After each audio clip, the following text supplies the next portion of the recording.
Hi, very good morning. I'm Dr. Janak Patel, MD, General Physician. All my video lectures in YouTube are for educative purpose. If you like them, please press button like and subscribe. And you can share with your friends also. They are mainly for educative purpose. They will be helping you during your exam, in your oral exam, theory exam, as well as they will be also helpful to you in your everyday practice. Today we'll be discussing on one of the another interesting topic. You will see this particular group of people quite frequently in your everyday practice. Person will come to you complaining that I have lost weight and it is quite severe. So we'll be discussing of weight loss. So weight loss is quite a common symptom, good number of time facing in your everyday practice. But we'll be talking on a condition which is called unexplained weight loss.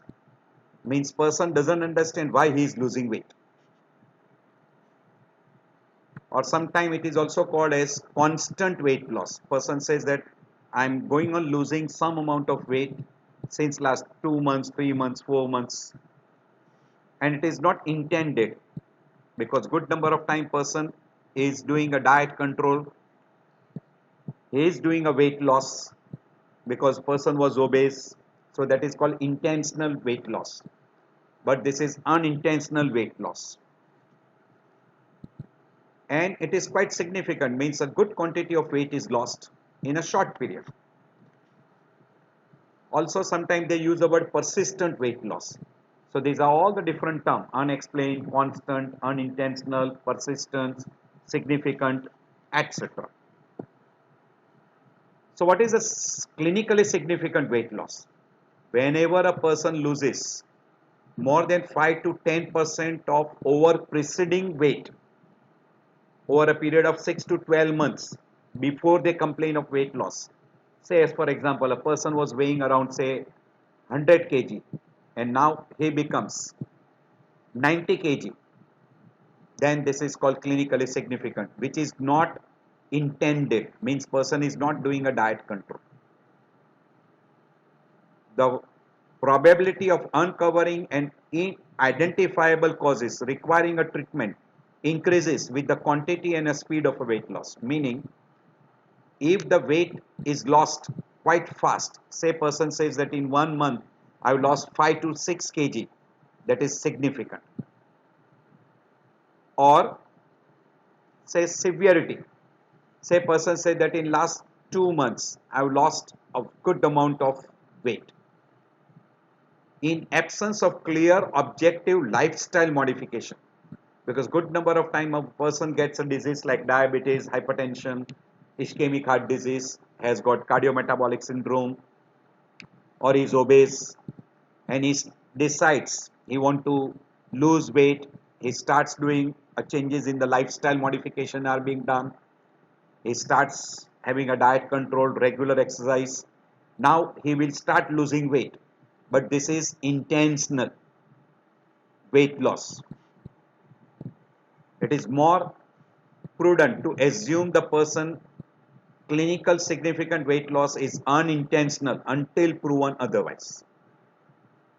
Many patients cannot provide an accurate estimate of the degree of weight loss, so always confirm severity of loss of weight with the medical record.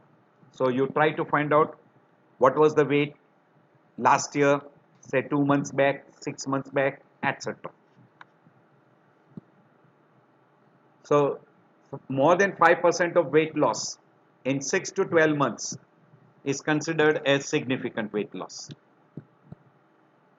If you experience a 5% of weight loss in 6 to 12 months, or if you notice any of the above symptoms, visit your doctor.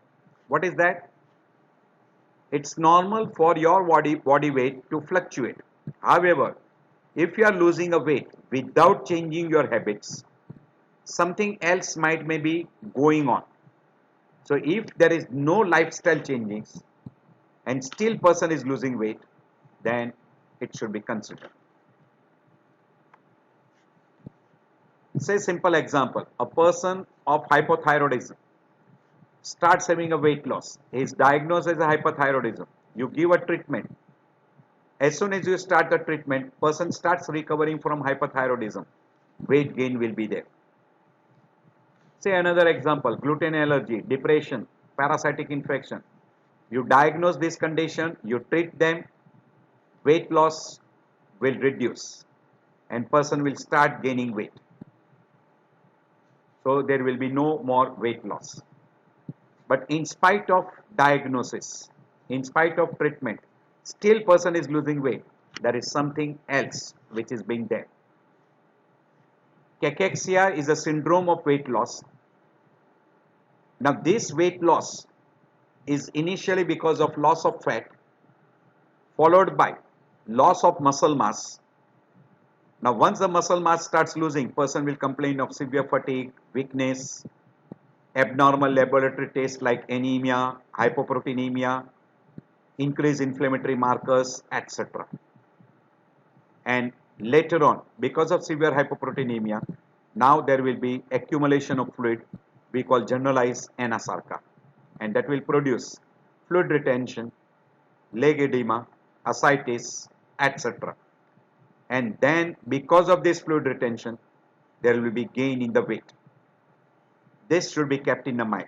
So cachexia can end up with, at the end stage, because of accumulation of fluid secondary due to hypoproteinemia, the weight loss may not be significant because there is a gain in weight because of accumulation of fluid. This should be kept in mind. One of the most common condition you will come across in your everyday practice is diabetes mellitus, HIV, hyperthyroidism. This comes topmost on the list. You should not forget depression, some of the parasitic infection, gluten allergy. In India, tuberculosis, another common inflammatory bowel disorders. Malignancy. These are some of the charts which tells you how you can find out. Say person weight was this, at the end of 3 to 4 years, he has lost say 1 or 2 kg, that is not significant. We call it a mild. But within a short period, say within a 1 or 2 year, he has lost say 10 to 20%, maybe moderate. But when there is a severe weight loss, it becomes severe. Say a simple example by this particular chart. Say in June 2014, person was 113 pound, and in February, means this is almost say 8 months, around 8 months, he has lost 10 pound. This is almost 10%. Sorry, yes, almost it will be 10%. So this is quite significant in 8 months. But another person from February to May, in this 3 months around, we can say this is February to May, around 3 months, from 115 has become 104 pound. This is severe. This you can consider as little mild variety or a moderate variety, depending upon that. So this is a chart which of this I am taking some of the important causes. Say in India, the most common, first always we think of diabetes mellitus, uncontrolled diabetes mellitus. Second common is hyperthyroidism, you should rule out. Then we always think in terms of what we call as a malabsorption syndrome, celiac disease, chronic pancreatitis, inflammatory bowel disease, etc. Another common condition we always think in terms of a malignancy like GI tract malignancy, bronchogenic carcinoma, lymphomas, or person on anti-cancer drugs like chemotherapy, chronic radiotherapy, etc. Another very common condition in India is tuberculosis and HIV. This we should consider first. When some of these conditions are already ruled out, we think in terms of another groups, that is psychiatric group of, that is depression and eating disorders. Don't forget there are some conditions which are chronic illness like chronic congestive heart failure, and because of that congestive heart failure the appetite is markedly reduced and they start developing loss of weight, we call cardiac cachexia. And similar condition you can get in COPD, and it is quite common in chronic bronchitis, and we call that as pulmonary cachexia. These two we should not forget. You will come across good number of times. Occasionally, some of the drugs, particularly SGLT2 inhibitor and GLP-1 agonist, there is good number of time some person loses around 5% of the body weight. Some person may lose a little more, and you should keep it in mind. When you start this, initially it is beneficial, but if the person loses more weight, it is may create a ketoacidosis. A person who is a chronic alcoholic will also have a high chance of losing weight because of damage to the liver. Person will now have chronic liver damage, and then albumin production will reduce, hypoproteinemia will end, and person will start losing muscle mass and he will have a loss of weight. So these are some of the common conditions which you come across in everyday practice. First, we always put diabetes mellitus. Second common we put is hyperthyroidism. This we always try to rule out first because they are treatable conditions and person will regain weight again quite fast. So uncontrolled diabetes, hyperthyroidism comes topmost on the list. Then you can think in terms of tuberculosis and HIV, malignancy. These are not all malignancy. You may not get reversible, but also look for that. Then malabsorption syndrome like inflammatory bowel disease, celiac disease, chronic pancreatitis, etc., which is involving GI tract. So very common. Then rare we can call dementia, stroke, Parkinson disease, because in all these conditions the person is not able to take diet properly, and if there is no support from the family member and from society, person will not be able to consume adequate diet and they will start losing weight. Also in case of psychiatric disorders like depression and eating disorders, you can start losing weight. There is a list you can go through at your leisure time.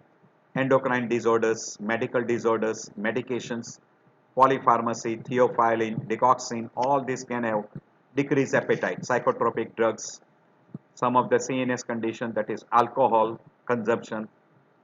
There are some drugs which can produce early satiety, depression, stroke, delirium, etc. Neurodegenerative disorders like Alzheimer because of dementia, Parkinsonism. Parkinsonism will produce hypermetabolism, and tremors will also interfere with eating, etc. General medical conditions like pain, inflammation, illness, chronic illness, sickness behavior, they will also have a loss of appetite. Recurrent hospitalization like COPD, etc. will also have a decreased appetite and decreased intake of food. Also in case of congestive cardiac failure. A person who is having an oral and dental problem like tooth problems, teeth and joint problems, rhinitis sicca, dentures, even in case of what we call as a Sjogren syndrome, where the oral cavity is dry, we call sicca. Bad dentition, a person will have a oral ulcer, aphthous ulcer, quite common, and that can also produce dysphagia. Or if a person has got financial problem, is not getting adequate food, the access to the food is difficult, the social and lifestyles are not meeting with the requirement, a poor dietary intake, etc. There are a lot of factors which can produce a decreased appetite, decreased intake, and later on they start losing weight. There are good number of conditions where you start losing muscle mass. When muscle mass is lost, you get genuine loss of weight. Initially you lose fat followed by a muscle mass, and quite common condition secondary due to aging, burns, stroke, osteoarthritis, rheumatoid arthritis, osteoporosis, nerve damage, etc. can take place secondary to muscle loss, because after muscle mass loss you will start losing protein from bones, and that bones will have a high chance of getting changes like osteoarthritis. You will have a fractures, quite common, osteoporosis, etc. Good number of conditions can develop secondary to that. Then even in case of hyperthyroidism, you will have associated symptoms like irregular heartbeat, anxiety, fatigue, heat intolerance, sleep disturbances, tremors, etc. This can also aggravate weight loss apart from hypermetabolic stage. So increase appetite but still person loses weight. Rheumatoid arthritis can produce also loss of weight because of joint problem. Person finds lot of difficulty in eating, etc. Age factor will play a role, gene will play a role, hormonal changes may take place, smoking, second-hand smoking, obesity, etc. will take place in a person with rheumatoid arthritis because of joint problems. So you can have multiple factors which may be playing a role in case of rheumatoid arthritis. In diabetes type 2, again there is an increased appetite but still there is a weight loss. And particularly in these conditions, again person is losing lot of calorie out, because person cannot maintain the glucose level because insulin is deficit, hence glucose cannot be utilized, and now person will start using protein to convert protein into glucose, and you will have a muscle loss. In a type 1, diabetes also will produce frequent urination, dehydration, fatigue, blurred vision, excessive thirst, excessive hunger. But in spite of excessive hunger, that is increased appetite, still person will have a weight loss. So after thyrotoxicosis, diabetes mellitus is another condition where there is increased appetite, but still there is a weight loss. In depression, because of depression, person will have decrease intake. Along with that, person will have a constant sadness, loss of interest in hobbies, low energy, poor concentration, sleep is disturbed, thoughts of death and suicides, irritability. All this will further aggravate the decrease in appetite, decrease intake of food, weight loss, and further aggravation.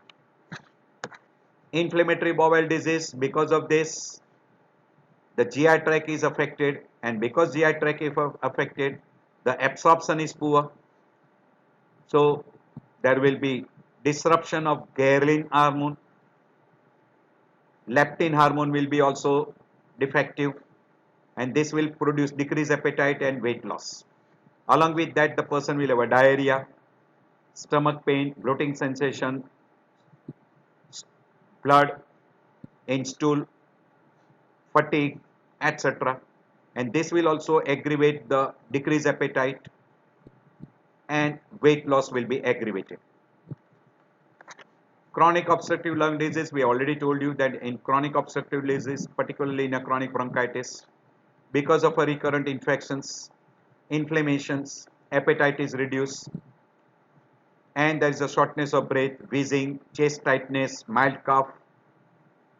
All this will aggravate further decrease in the weight, and we also person can develop a significant weight loss we called as pulmonary cachexia. Endocarditis is another very odd condition. Good number of times we miss that. And if the person gives you a history of previous valvular heart disease and he is coming to you with a weight loss, do keep it in mind. One of the etiology in that condition is infective endocarditis, where because of increased metabolism, the fat is burned out, and because of chronic cough, abdominal pain, liver congestion, appetite is reduced, chest pain, difficulty in breathing, night sweats, etc. The appetite is reduced, they go on losing weight. In tuberculosis, again you know that it is basically an infective disorder, and secondary to infection, person has got loss of appetite, and secondary to that person starts losing weight. Along with that, person will have a tubercular symptoms like bad cough, chest pain, hemoptysis, fatigue, night sweat, chills and fever. And here the person will have a decreased appetite and weight loss. And if treated, the person will start getting weight gain. In malignancy, you know that already the person will have a decreased appetite and there will be a weight loss. Along with that, the person can have fever, fatigue, pain, skin changes, paraneoplastic findings, etc. And findings secondary due to malignancy itself involving the organs. And in malignancy, you can have unexplained weight loss very fast in a short period. In Addison's disease also, there is lack of cortisol hormones, and secondary to loss of cortisol hormone, there is abnormality in metabolism and decreased appetite. Because of low level of cortisol, there is a poor appetite and weight loss, and person will have a significant weight loss. Along with that, person will have a low blood pressure, chronic fatigue, muscular weakness, loss of muscle mass, salt craving, and there will be hyperpigmentation. This is peculiar in Addison's disease. We know very well in HIV, that is immunodeficiency disorders, the person will have an involvement of multiple organs, and secondary to that, person will have a decreased appetite and weight loss. And in HIV, you get a recurrent infections, chills, rashes, night sweats, lymphadenopathy, muscle pain, etc. Again, this is a condition where secondary to infections, you have got weight loss. Congestive heart failure, we already mentioned before. Secondary to congestion, congestion of liver and what we call as a GI tract, there is decreased appetite, and secondary to decreased appetite, there is a weight loss. And the inflammation of a damaged heart tissue will further aggravate the increased metabolism, and there will be increased unintentional weight loss. In congestive heart failure, person will have a shortness of breath, persistent coughing, swelling because of edema, that is increased water retention, fatigue, fast heart rate, etc. But in a chronic congestive heart failure, you will have a significant weight loss, and that is called cardiac cachexia. But secondary due to water retention, you might have initially fluid retention producing little weight gain. So any person who comes to with a weight loss, workup must be done, a proper diagnosis should be done, and treatment can be given. So first is history, second social history, then psychiatric examination, physical examination, dietary, what changes has taken place in diet, and then you can go for a laboratory test like thyroid function test to rule out thyrotoxicosis, which is a cause for weight loss. Then urine analysis to find out a CKD can also have a weight loss. Then albumin liver function test to find out a chronic liver disease, which can also have a significant weight loss. Chronic alcoholic, hyperlipidemia, vitamin D deficiency can also aggravate. Inflammatory markers will tell you that there is some inflammation going on in the body, etc. And then you can go for a further investigation depending upon what you have got in a clinical history, social history, and systemic examination. So this is again showing you what you can do in a history taking, right from how much the person has lost weight, whether there is a fluctuation in a weight loss, what is the appetite, what is the intake, what are the social consideration, then presence of associated condition like nausea, vomiting, diarrhea, constipation, black colored stool, bleeding per rectum, fever, dyspnea, polyuria, then what is the mood, say depression, etc. Then you can take a complete past medical histories, social history, psychiatric history, what medication he's taking, what are the substance he was using before. All this history you can take. And after doing a complete physical examination, vital data, etc., then you can go for a laboratory parameters. And particularly, you should always try to rule out HIV, thyrotoxicosis, and diabetes mellitus, which comes topmost on the list. And then you can go for other disorders like chronic liver disease, CKD, etc. And after ruling out all those conditions, you can go for cancer, tuberculosis, etc. Clinically significant weight loss is variable. If there is a loss of weight of 5 to 10% of the body weight, which was previous 6 months to 12 months before, it should be considered clinically significant, and you should examine and try to find out the etiology. The probability of an identifiable cause requiring a treatment increases with the quantity and speed of the weight loss. The common etiology of unexplained weight loss among the American is malignancy, depression, and dementia. But in India, we consider diabetes mellitus, thyrotoxicosis, HIV.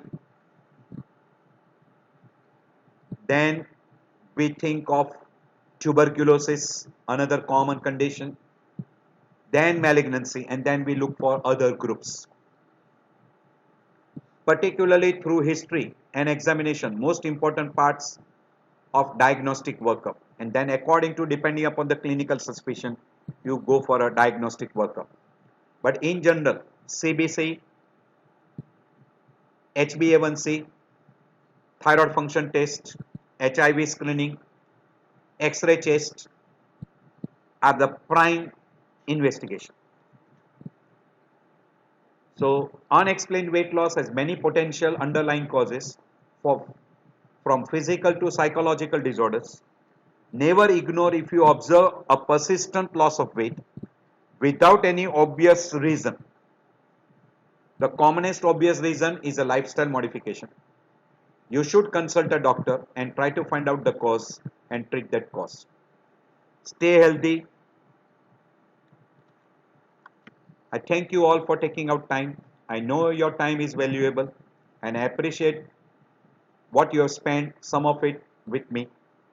And I hope this topic will be helpful to you.